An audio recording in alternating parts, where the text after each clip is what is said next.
welcome to the Bullcast Podcast. I'm Katie Pickler, and with me, as always, is Cameron Spann. Oh. Hello. And Court Winsett. Court. You switched things up. I was not ready. I would try to keep you on your toes. You got to be stage ready to go, whatever life throws at you, right? Sure. We kind of want to have fun. We are going to throw a little bit of finance with this one because, again, ladies and gentlemen, if you've learned anything from any of our episodes, we can make finance apply to any topic we want. Because money is everywhere. It touches everything. It is indeed. It's absolutely. So really, when we say we're a financial podcast, we can talk about whatever we want. Pretty much. That's the angle we're taking nowadays. And I will give a teaser. We've got some exciting guests coming up for this season. So finally, we're actually getting guests lined up to be here. But this particular episode, we are going to talk about Broadway.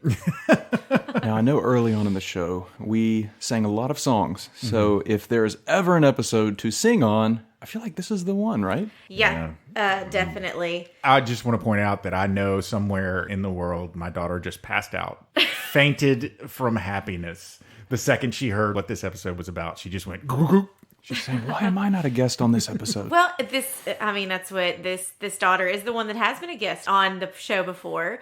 The reason for Broadway, well, we're kind of Broadway fans around here. We're very involved in the local theater here. I got married at the local theater. Court did theater, and we're just all big Broadway fans. We like musicals, plays, all of that, and that is very much an entertainment element that some people put a lot of weight to. You know, they may get season tickets at their local theater. They travel to New York and go and see Broadway shows. And so having fun with it, we're going to talk about some of the best shows, the longest running, kind of the financials behind Broadway shows. But I did want to say that this episode is airing. We've got it in August. And there is a date coming up, and I want to make sure that we talk about it. It's Women's Equality Day, August 26th. Ooh. This was in 1973. Congress designated August 26th to commemorate the 1920 certification of the 19th Amendment, granting women the right to vote. I was actually shocked that this has been around since 1973. I guess it's one of those that nobody really talked about it that much prior to, the past several years. And maybe it was one of those that was on those calendars that had like macaroni and cheese day and like stuff like that. But I, as a woman, and I didn't know this had been around that long.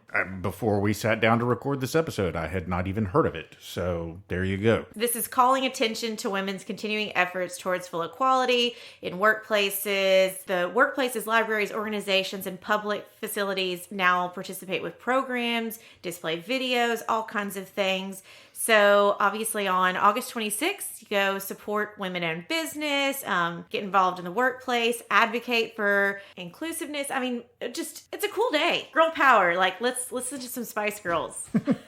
I love women. Go women. Yay, women. August 26th, don't be a misogynist day. It's not that hard. You have one day. Try.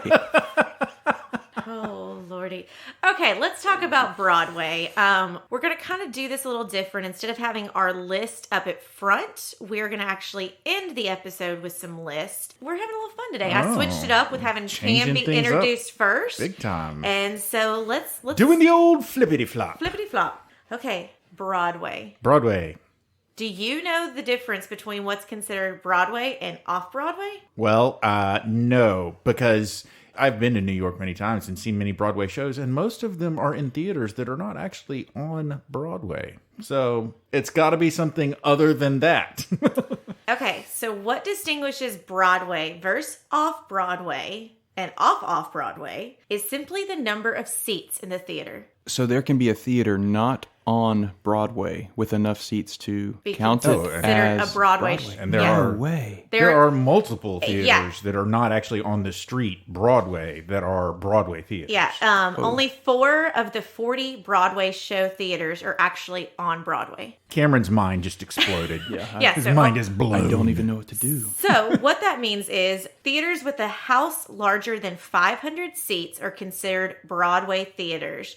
Or on Broadway theaters. So that's all. It goes to the seats. Sure. So if they have 500 seats or more, they are Broadway, whether they're actually located on Broadway or not.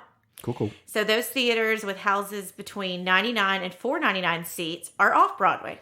Okay. Now, are we talking strictly New York? Yes. Okay, that's what I This is- assumed. this is I New wanted York. to make sure that this didn't count as it went across the country. Well, we have more than 500 seats. We're Broadway. I just wanted to make sure. No. Make sure. This is just talking about New York. This is, because obviously there are so many theaters across the country. Yes. And that's a whole other episode of some really great historic theaters around the world. Our Collierville High School Theater has what? It's got over 1,000 seats in it. The reason I ask, and I assumed we were talking about New York, but when big shows come to the Orpheum, it's their Broadway lineup, and I'm like, are they considering that Broadway? No. I just wanted to clarify. Okay. So it doesn't have to do anything with the quality of the show, and really it's, there's never really rules around that. But I was interested to see this because I've heard it's an off-Broadway show, and in my mind I always thought that meant it wasn't good enough to be considered a Broadway show. I'm learning this as we're doing this episode because I've been to New York, and I kind of had a negative connotation in my head. Oh, it's off Broadway, so it's not going to be that great. Well, I can say for sure that I never felt that there was a negative connotation to it. I just knew that it was distinguished from Broadway shows by being off Broadway. But yeah, some great shows are off Broadway shows. Oh, yeah. So we already said it before, but only 4 of the 40 Broadway show theaters are actually on Broadway. All the other theaters are in the theater district in blocks east and west of Broadway around Times Square. Yes. Which, it's crazy. If you go to New York, then if you're doing multiple shows in a day, you can be bouncing between multiple places trying to get around to them. But it's still kind of together. The Broadway area is a pretty concentrated area of theaters. You're not going up to the Upper West Side to get to a Broadway theater. They're all in one area. Yeah. Ticket prices are higher on Broadway because it goes with the cost of creating and running a show, which are also higher. And so, that's one of those that when you're buying a ticket to a show, you've got to think about it. That's paying the actor, that's paying the stagehand, that's paying the ushers, that's paying the theater, it's paying so many different things. It's kind of like, this is kind of a side note, but my brother used to work at Malco movie theaters, which is the local chain around here. And when you paid for your movie ticket, almost, I think, a huge margin of the ticket price went to the movie producers, went to the movie companies. And the theater itself kept very little of the actual ticket, but where they got their money was the concessions. Mm-hmm. And so I would imagine there's some of that with a Broadway theater as well, is that, the price of the ticket, a lot of it's probably going to the house, going to the copyrights of the show, going to different things like that, but they're still making money by you buying the merchandise, you buying the beverages, donating to the different things. Because I think every time you go to Broadway show, they're going to ask for a donation for something. I feel like, at least in New York, that's the case. Or maybe I just always tend to go during Maybe you're just hitting it fundraising during, there are some specific weeks that they have, where they make a big deal about asking for donations. My donation is the $20 kitty-sized cocktail I got at the Lion King on Broadway. Oh, gosh. Okay, musicals on Broadway typically have an average initial cost of $9.6 million, and for off-Broadway musicals, $1 million. Yeah. So when we talk about the difference of Broadway versus off-Broadway is not quality, it's seat number, but then it's not sometimes as well. So it's less expensive to do an off-Broadway show. One of the things you have to take into consideration when you talk about this is the fact that fewer seats probably means a smaller stage, too. You're just simply not staging as large of a production when you're an off-Broadway show as you are when you're on Broadway. So, yeah, the staging is smaller, the show is smaller, and because of the size difference, it's less expensive. So really what it is we can't be comparing apples to apples because we're looking at different size stages, different size. Yeah, absolutely. Because the next statistic on here was talking about the weekly running cost, but obviously, Broadway typically $250,000 to $650,000, off Broadway $50,000 to $100,000, but if you are in a Broadway theater, you've got more people that have to be there for ushers. You have more stage capacity, which means you probably have a bigger chorus line, a bigger production, more actors. Yeah. Versus think about some of those shows where it's kind of like the one person is playing 5 or 6 different roles. Mm-hmm. So Broadway shows are anything over 500 seats, right? 500 seats and over.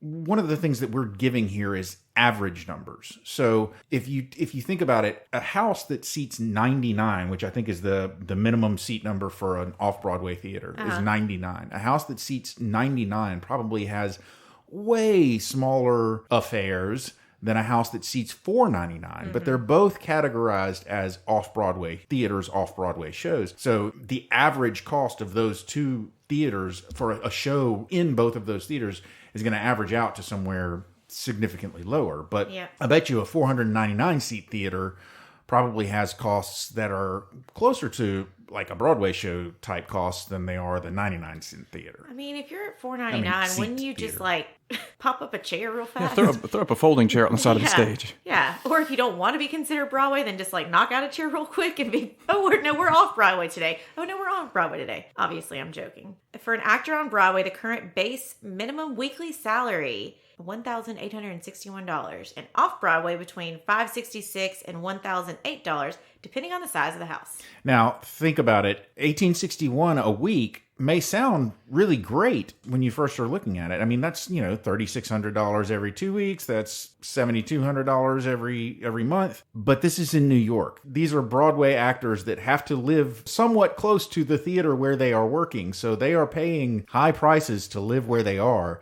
And when you think about it that way, those wages are not, I'm not saying they're terrible, but they're not like mind-blowingly good. Well, and I mean, I'm sure that's maybe gross. And then you've got to consider these actors are having to pay dues for unions and... Broadway does have unions, so that is part of it. Yes. They've got the Actors Equity for all Broadway productions. Basically, that's the group, so... Yeah, it's expensive, and obviously, like, just because you get one show doesn't mean you're going to get another one, and it doesn't mean you're going to be replaced, and so they may get this money, but they're also having to invest in themselves, invest in their future, have things like insurance, all of that. Okay, Cord, I'm going to let you take the next one, because I don't want to try and pronounce that.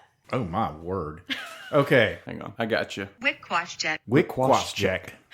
Broadway was originally known as the Wickquasjack Trail. The Wickquasjack were Munsee-speaking band of Wappinger people who once lived along the east bank of the Hudson River of today's Westchester County, New York, and down into the Bronx. It used to be their trade route, and so it was originally carved into the brush of Manhattan by its Native American inhabitants. Additionally, the trail snaked through swamps and rocks along the length of Manhattan Island. Upon the arrival of the Dutch, however, the trail was widened, and it soon became the main road through the island from New Amsterdam at the southern tip. I don't know if you have this in here, but I have some trivia on Broadway, the street. Let's hear it. It is the longest street in the world. Did you know that? I thought I'd read that I learned somewhere. that when I was playing trivia. It's 150 miles long. It stretches from the southern tip of Manhattan to Albany, New York. It is known as the longest street in the world. Wow. Isn't that crazy? That is... Yeah, And think of where it started with these Say it. W people. The W people. It was so mean that you gave that to Court, but I get it. I get it. No, I do not try and pronounce weird things anymore after you two making fun of me all the time. So, no, I politely give it to someone who is much more equipped to pronounce the word. Wickquasjack. Here's another tongue twister. One of the now oldest Lyceum. and still operating Broadway theaters is the Lyceum Theater. Lyceum Theater, which was built in 1903. Obviously, it's history, and with that street being the longest, being around for so long, then there's a lot of historical theaters. And I will tell you, for anyone who's never been to New York and gone to a Broadway theater, prepare yourself with the seating,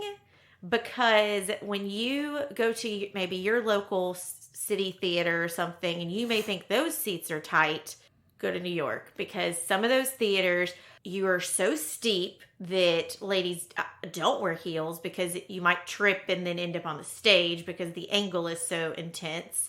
I mean, not really, but I feel like it is some days. Mm-hmm. And then, I mean, they're very much about cramming the theater, like getting people in there. And so it is not necessarily roomy seats or a lot of leg room. And so think about that. Yeah, that's what threw me off at both at a Broadway show I went to and in Chicago, because we're used to the Orpheum Theater here with thousands of seats. It's wide, it's spacious, but there it's very steep and narrow. Yeah, when I went to go see Chicago, I guess a couple of years ago, we were in kind of like a balcony area, but it was like a straight shot down. It was very intense. Because you think about with New York, they're limited with how they build, and so they've got to use every bit of their space. So they're going to build at angles. They're going to have to build up, and they're going to want to okay, do we want to have a little bit more legroom for our patrons and have comfort? Or do we want to try and squeeze more bodies in, because more bodies means more tickets, means more concessions, more merchandise, and the rest is history. Okay, did you guys know this? There is no I in Broadway.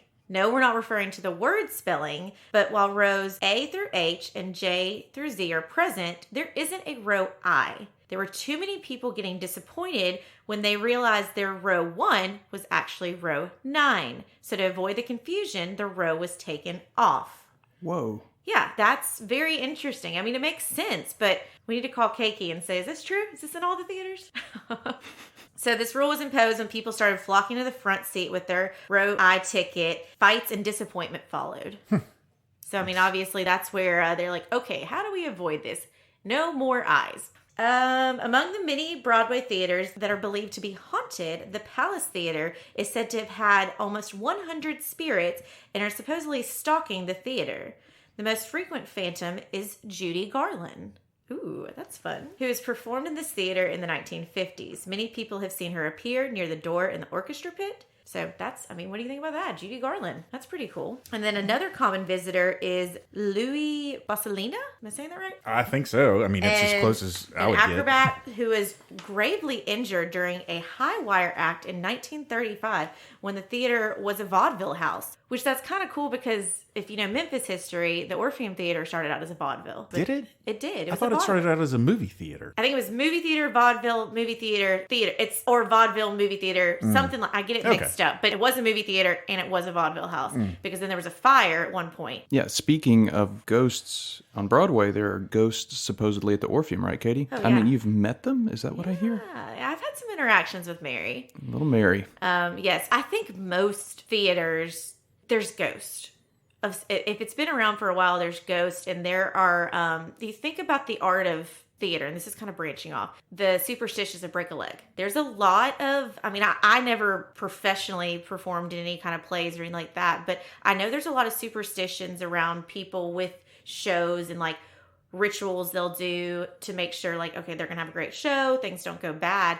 And I've heard of, especially with our theater, people coming in and doing seances and doing things just to kind of like make sure the theater welcomes them and that they respect the theater. You got to get friendly with the ghosts before you sing. The arts are very much tied to, you know, respect and history and kind of paying your dues. And so I think a lot of people embrace that. Talking about like if you were to, I don't know what show's playing right now in the Palace Theater, but I would think that... Let's Google it. I would think that you'd want to say hi to Judy Garland. I mean, that's awesome. But, like, we have a Wurlitzer organ at the Orpheum Theater. And for the longest time, it was out of commission. It wasn't working.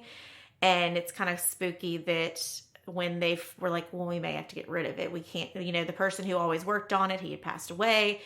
That's such a rare instrument that it's hard to get people to come and fix it, that it's something magically happened one night before they were going to decide to get rid of it, and it started working again. That's cool. Yeah. I definitely get interested in the history part of the shows. Okay, while Court's looking up the Palace Theater, what's playing there right now, and maybe who's being haunted by Judy Garland, because who wouldn't want to be haunted by Judy Garland? Oh my.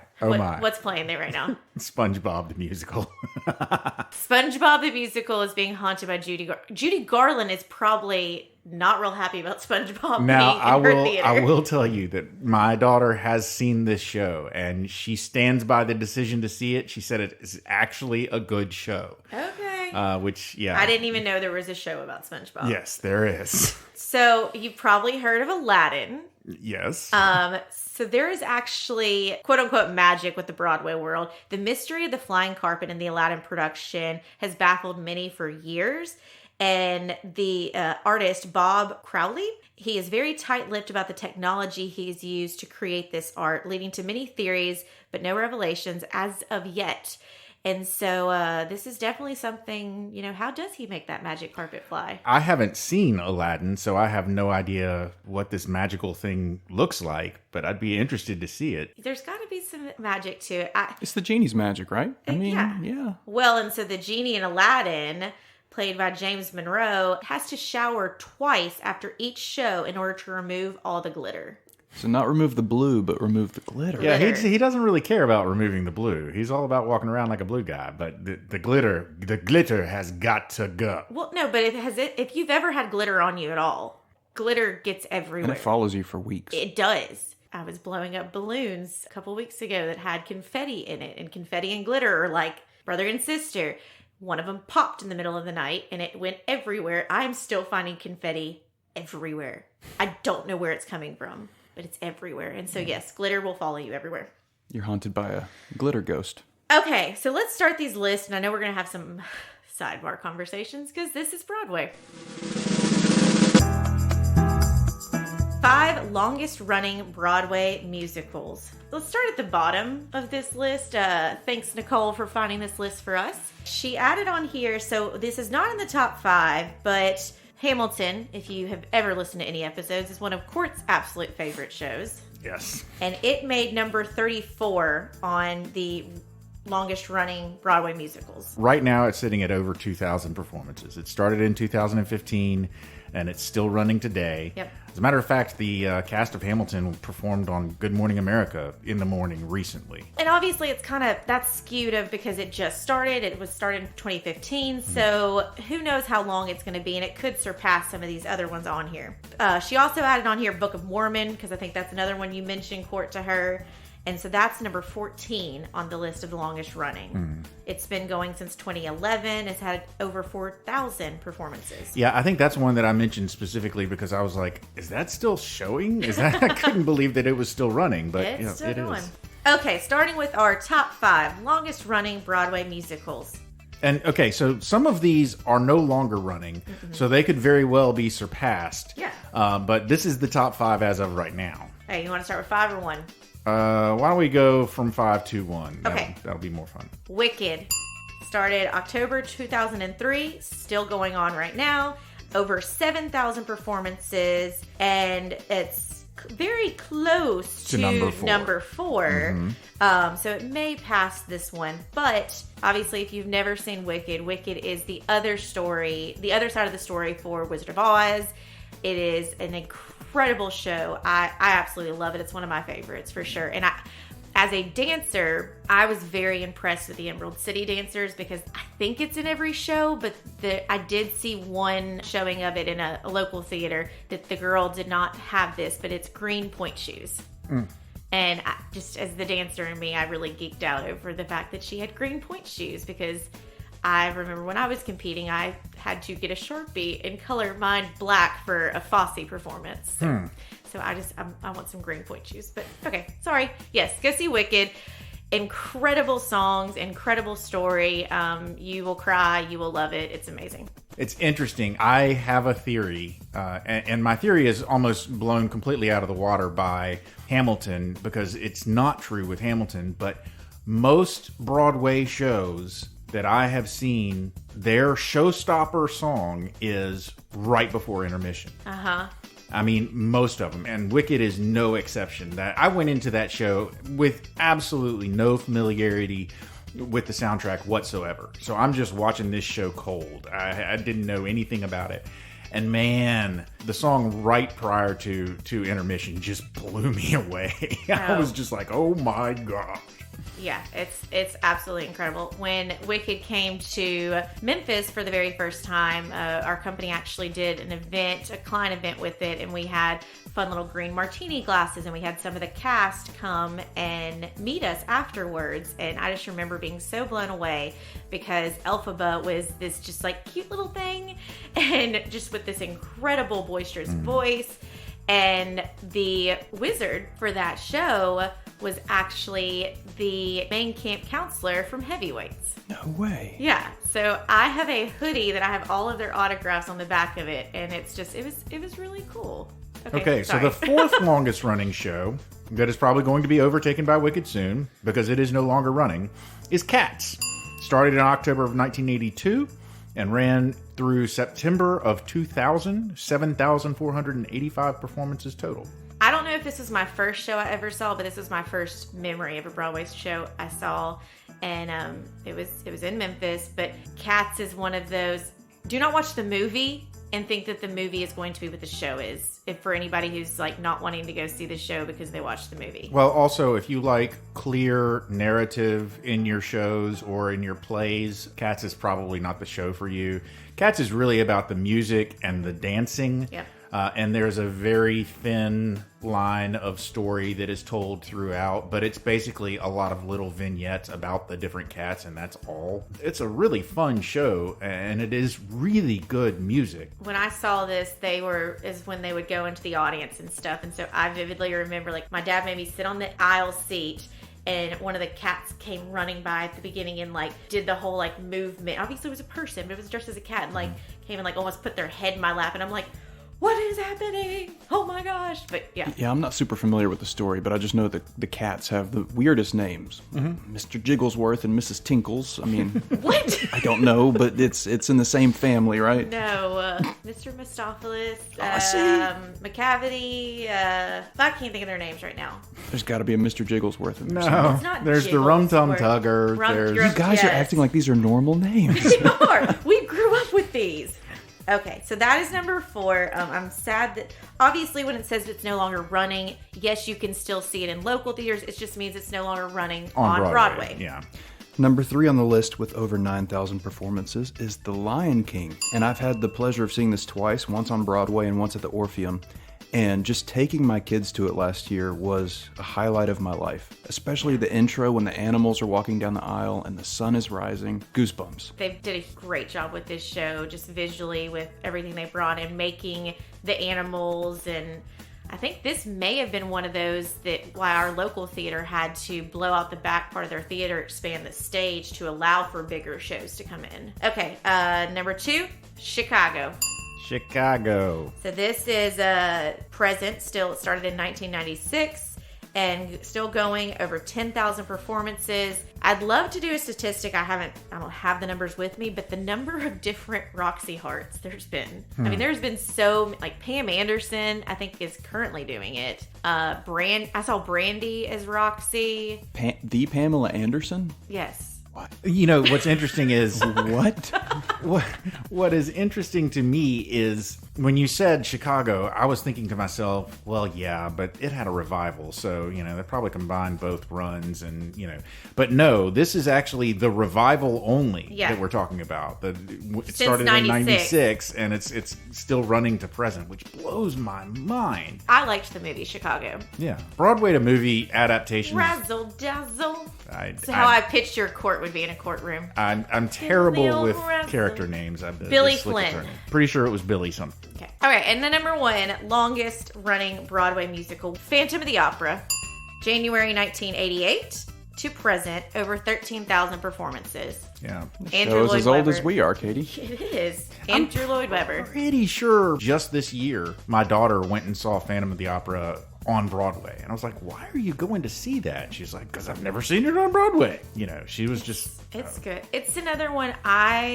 I grew up watching this play, saw it many, many times. I was not a fan of the movie, but their opening scene of when they're doing the auction and with the chandelier, just that always amazed me so much with that show, and how that was before. Like, now you expect a lot of the special effects and things like that with shows, but I mean, that was big. That's a huge deal. Yeah, the chandelier, back when they pulled that out, that was a big deal. And actually, I don't know how many times the Orpheum has been expanded, but I know that they expanded the Orpheum specifically because it couldn't fit Phantom. Okay, that's what it was instead of Lion King. The Orpheum's gone through several renovations, so I don't know what other changes have been made. But I remember back in... Okay, so this has been around since 88, and I still had not seen it as late as like 96 because it couldn't come to the Orpheum because the Orpheum wasn't big enough to hold it. Okay. And it was after the expansion that it finally came to the Orpheum. Yeah, because it's got some big scene numbers. Like Masquerade has a lot of people in it. Well, yeah, Masquerade, the whole grand staircase thing, that's huge. The epitome of a just giant Broadway show. Just everything about it was big and over the top. Well, these top 5, like, longest running shows are also incredible music that a lot of people recognize. What were you going to say, Kim? I was just going to say that's a good segue because our next list, the highest grossing, is very similar to the list we just went over. Yeah. Highest grossing Broadway shows and others as of 2021. So we'll go top to bottom on this one. Lion King, which was, on longest running, total gross, $1.68 billion, still performing. It's those cocktails they sell. Yeah. That's why it's so Number high 2, gross. Wicked, total gross, 1.4, still performing. Phantom, 1.3, still performing. Chicago, 681.1 million, still performing. Book of Mormon, 659.6, and they're still going. And then Hamilton, I know we said top 5, but Hamilton is number 6, and that's at 649.9. Now remember, that one started way later than all these other ones, so Hamilton probably will... Jacked up ticket prices help with the the large amount of money that they have brought in, because their ticket prices are high. And so Cats is number 10 on the highest grossing, and the reason why that one's on here, I know we said 5, but that's because it was on the longest running list. Okay, this next list is kind of fun. The Broadway Flops. I wish we had a little bit more knowledge that we could impart on exactly what goes into the production and financing of a Broadway show, because it would be interesting to sort of know like who the financiers are behind Broadway shows and how that money... A lot of it now is corporate, like Disney puts shows on and stuff like that. But, the finances behind Broadway shows would be interesting. But when you think of it in the context of, okay, somebody financed this, and these flops, somebody lost money when they financed some of these shows, because these are some big losers. Yeah. This first one, the biggest loser, Spider-Man Turn Off the Dark, I feel like it was plagued from the get-go. It had a lot of big stunts in it, and multiple actors were injured. I think audience members were injured. My boys Bono and The Edge from U2 created the music for it, which was cool. Which should have helped it. It should have helped it, but it lost $60 million and closed its doors quickly. Oof. Yeah. I mean, wasn't it starting kind of around the pandemic time frame too? It was earlier. It was earlier. Considerably earlier, yeah. Okay. I think it was maybe 13 or 2013, maybe. Yeah, I mean, they went to stage with Spider-Man Turn Off the Dark after Tobey Maguire's Spider-Man movies did so well. They were like, we can capitalize on this. Let's do Spider-Man stage. Kind of to your point, Court, there's Broadway flops, but there's so many that don't even make it to the doors opening up, that they get hung up with either can't find financing or can't find actors. Like, there's so much that goes into it, and it's humans that you're having put this on. You've got to have money, you've got to have the talent. Someone has written these different shows, and they're trying to find their fictitious character. So bring the date, Cam. 2010. 2010. It opened and closed. Lord. Oh, well, this next one, Breakfast at Tiffany's, 1966. Had 4 previews and 0 performances. Yikes. That means it's, they went through their kind of teasers, show their investors the shows, and nope. Carrie the Musical, 1988. I didn't even know this was a thing. I didn't even recall this ever being a possibility of a show. But it ran 16 previews. It actually did 5 performances before it closed, and it lost $8 million. Kelly the Musical in 1965. I don't even know what that means. I don't either. But 7 previews, 1 performance, lost $650,000. In 1965. Yeah. Which so it'd be way jacked up now. Yeah. And then, again, another show that I have not heard of would be Into the Light. 1986, 13 previews, 6 performances, grossed under $100,000 total. Okay, so I did look up. Kelly the Musical was about Hop Kelly, a daredevil busboy. Okay, well, I'm kind of understanding why it flopped. So don't name your show after light or dark. That's what I'm hearing. Turn Off the Dark, Into the Light. Yes, they're doomed. Bad And the final one is Pipe Run. Yes. 73 performances. Woo. Obviously, there's so much that goes into this. There's so many different reasons on why something is successful or not. And just because even though you have Bono behind it doesn't mean it's going to be successful. You can't injure your audience. Yeah. Movie producers, you think about that, like they're able to come up with a concept and put it into production, and they get it out a lot quicker than a musical would, because they usually are associated with the studio, things like that. With the Broadway show, then you can't just find the investors, find the place, let's do it. You've got to then spend all this time training dancers, singers, actors, everything. And then it's just every single night they're putting on performance. It's not just you got to make it right one time, we're going to record it, put it out to the masses. You got to be on every single time. So you can't put it out there and they'd be like, oh, just kidding. We got to still work on this. Because that's what those previews were. It's like, oh, let's go back to the drawing boards. And I mean, Carrie the Musical had 16 previews. So they kept trying. And then finally were like, let's put it out into the real world. Nope. Before we close, what's the best musical you've ever seen? Oh. I'll go first. So I have a confession. I've only seen 4 musicals. Okay. I appreciate them. What are the 4 then? Okay. And I'll rank them from my favorite to my least favorite. Hamilton is number 1. I saw that in Chicago. Number 2 is Lion King. I saw that on Broadway and in Memphis. Number 3 is Wicked. I saw that in Memphis. And then Cinderella in Memphis. So Hamilton is my number 1. I mean, everybody says Phantom. I've never seen Phantom, but that's always... Phantom doesn't even crack my top 5. Really? Les Mis has not been mentioned once in this episode, and Les Mis is one of my favorites for sure. But I will tell you, there are some productions of it that I'm not crazy about. Really? They changed it at one point and like really made it very minimal of scenery, and it was just more of like actors on the stage. About the actors. And I wasn't as crazy about that, but Les Mis, the music, the story, that is definitely one of my tops for sure. I was very, very impressed with Music Man, with Sutton Foster and Mr. Wolverine. I like that show a lot. It's very fun, but I think the two of them together, it was just fantastic. And I think that's what's kind of cool is you can have a favorite show that you love, and it's going to be a little bit different every time you see it depending on who is in it. Yeah, and we haven't even mentioned Fiddler. That's usually in people's Fiddler's list. a great one too. Court, what's your numero uno? Well, I mean, my number 1 favorite show is, and has always been for as long as I can remember, has been Les Mis. So that's just sort of a given.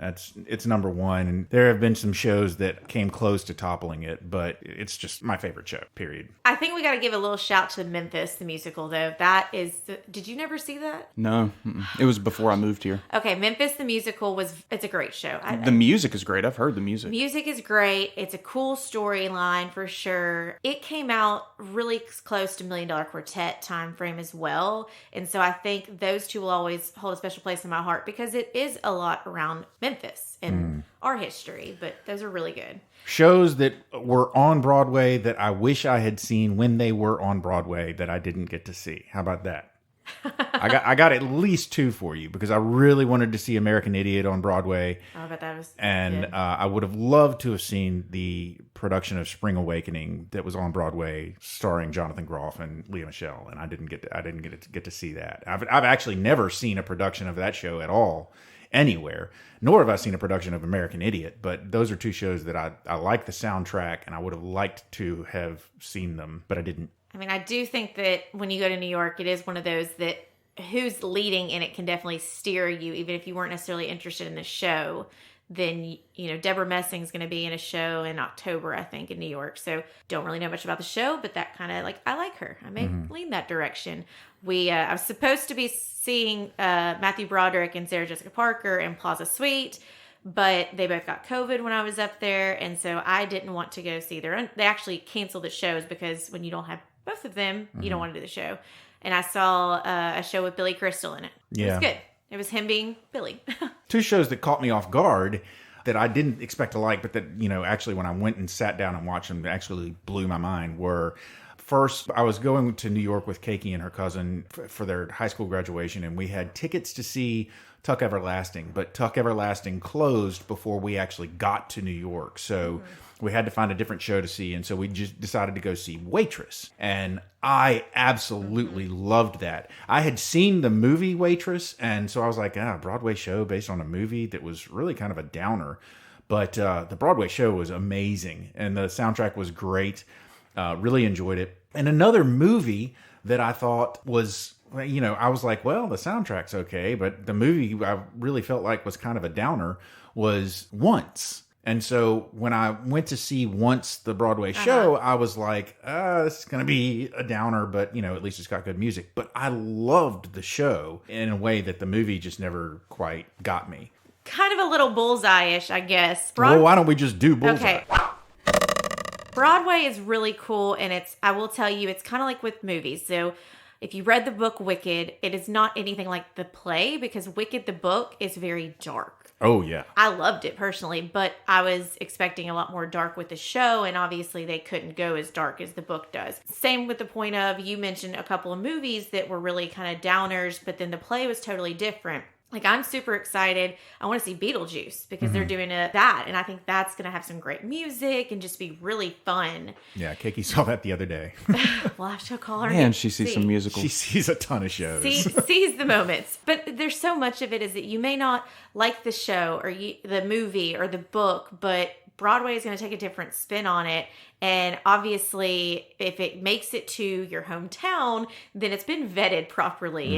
It has gone through the ringer. It's gone through a lot of different financing. It's gone through many previews before it makes it to you. So it's probably going to be a decent show. But remember, it's kind of like not every movie is for everybody. Not every Broadway show is for everybody. And there are definitely some shows that I absolutely love the songs, but I'm not going to jump and have to go run and see the show. But I may still love the music very much. Yeah, I don't know. Broadway's fun. Bullseye. Okay, so my bullseye is basically Broadway shows are expensive. Going to New York is expensive. But if you don't have a trip to New York to see some Broadway shows on your bucket list, you need to put it there and find a way to save the money and go. And do it right. You know, get a nice hotel, go see a couple of shows, go out to some good dinners, really see the city and enjoy it. It's got so much to offer. Not just Broadway. I mean, New York is the greatest city in the world. Greatest city Bullseye. in the world. I do have to, sorry, Cam, I got to throw a fun little fact in here because since David Pickler, our boss, does listen to these ahead of time, he would kick me if I didn't share this story. I don't know that it's necessarily as true today, but take the opportunity to get the tickets where you can get the tickets. With this day and age of scalpers, be a little bit more careful. But him and my mom were in London. We're trying to get tickets, thought they got ripped off. And Tickets to Cats, right? I think it was to Cats. I can't remember for sure, but I'm pretty sure it was Cats. It's to Cats, and it was in this small little theater. So probably on Broadway terms, it would have been an Off-Broadway, but obviously it was in London. And they get there, and they just feel like they've been ripped off because it's just all they see is the back part of the stage. And then all of a sudden, when it starts, the entire stage rotates. And they are like perfect seats, like may have had some kind of royalty seats that just last minute popped up, and they had this opportunity. So Keiki probably, living and breathing New York air and knowing those things, she may know some tips and tricks about it. But there are some opportunities where you can get tickets last minute and really have amazing opportunities. Well, okay, so there's a thing that Keiki does frequently that's called, she gets rush tickets. And the way you get rush tickets is you go the morning that you want to go see the show. You go the morning and you wait there at the box office. First thing in the morning, there will be a line for any popular show. And if there are any tickets that are available the morning of the show, they will sell them to you for cheap, and you can get a seat. And a lot of times, I don't know exactly what circumstances lead to them having tickets. I don't know if it's that people cancel, they had tickets and they cancel, or what. But you can sometimes find available tickets that you couldn't otherwise get by going to the theater first thing in the morning. And like, if you want to find out more about how to do it, like I said, you can Google rush tickets and find out all about it. Of course, the other very popular way to get tickets for shows on the cheaper side is to go to the TKTS booth, which is right in Times Square. You can't miss it. It's a red booth, and you can go up and they have a list of all the shows that they have available and what the prices are. They're usually cheaper than you would pay for full price. The seats may be a little bit less than 100% great, but whatever. I would be remiss if I didn't point out that another fun thing about Broadway that is absolutely, truly brilliant, and I think really brings the show to the people in a way that you just cannot have with a movie or with a TV show, is the fact that the Broadway stars, even the biggest Broadway stars, make it a point to come out and meet the people at the end of the show. It's called stage dooring. You wait at the stage door, and you'll usually be able to find it after the show because there will be a roped off area somewhere around a random door that leads into the theater. And you wait there, and the stars will come out and they will talk to you and they will greet you, and they're so nice. And if you treat them respectfully, it is a fun activity that will continue for forever and ever. And it's wonderful. These people are brilliant. And like I said, so nice. So do that. Cam's bullseye now. My bullseye is a pontification. You know, I've only seen 4 shows. I've already mentioned that. But after this episode, I'm realizing, hey, I need to go see more. Like, I need to spend the money. And it's also kind of like, I just want to tell people, like, go to your local theater, go to your high school or your local playhouse and support the arts because it's important. Arts are so important. It's good for your soul. Those high school kids are going to turn into those Broadway stars one day. The arts are very important. Yes, sports are too, but you think about it as the arts are ultimately high school theater groups and dance groups and all of that. Those are what turns into our movie stars, which most people all enjoy that. They may not enjoy the theater, but you think about it, these big names, Hugh Jackman, who is a big movie star, is on Broadway right now. So most people who are in the movies have some background of being in the theater. Yeah, the art's the ultimate form of self-expression, which is Do you important. ever do theater? No, I just did movies. Okay. I never did theater, which I should have. It's just too cool. He just does movies. Didn't pay well. Okay, I think we're done. We could talk for forever about Broadway, but wrap it up, Court. Ladies and gentlemen, there's the closing bell. You've made it to the end of yet another episode of the Bullcast Podcast. If you liked what you heard and you'd like to hear more, please feel free to go to your favorite subscription service. We're on them all.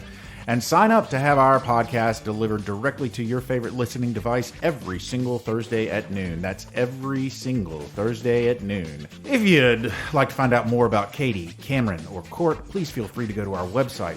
That's bullcastpodcast.com. You can leave us a message, drop a line to us, suggest a topic if you want to hear us talk about something. We're happy to listen to whatever you got to say.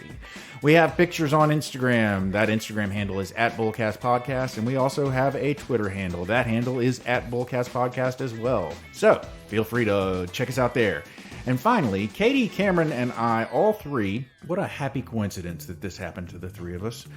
We all met because we work at a place called Pickler Wealth Advisors. And if you'd like to find out more about Pickler Wealth Advisors, what it is we do, how it is we do it, and who it is that does it, you want to find out more about our team and our boss, David Pickler, then please feel free to go to our website. That is picklerwealthadvisors.com. That's advisors with an O. Not an E. Ladies and gentlemen, that's a lot of information. This is a lot of talk. So I'm feeling like I've got you pretty exhausted. So I'm going to let you go. So for now, I'm Court. I'm Katie. I'm Cam. And we done.